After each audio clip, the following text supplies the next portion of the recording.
Bakının Maşdağı qəsəbəsində azyaşlı qızlar itkin düşüblər. Bu barədə mətbuata onların valideynləri məlumat veriblər. Belə ki, 16 aprel saat 20 radələrində 2008-ci il təvəllüdlü Aygün Bəhram qızı Hüseynova və 2007-ci il təvəllüdlü Reyhan Elşən qızı Hüseynova yaşadıkları ünvandan çıxıb və bir daha geri dönməyiblər.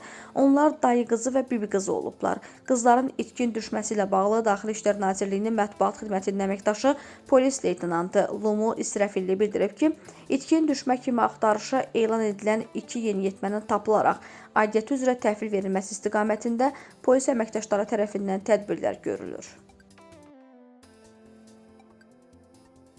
Cəlilabad rayonunda azyaşlı bədbəxt hadisənin qurbanı olub. Hadisə bugün axşam saatlarında rayonun Alar kəndində baş verib. Belə ki, 2017-ci il təvəllüdlü Muradov Nizami Bəfadinoğlu həyətlərində olarkən qəfil aşan daş hasarının altında qalıb.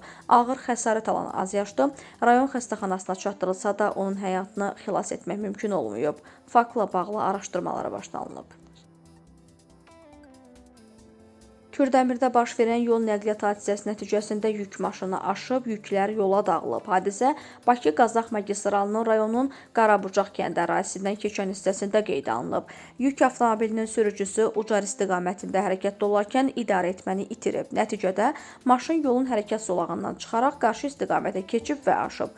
Qəza zamanı avtomobildə daşınan müxtəlif yüklər yola səpələnib. Bu da nəqliyyatın hərəkətinə ciddi çətinliklər yaradıb.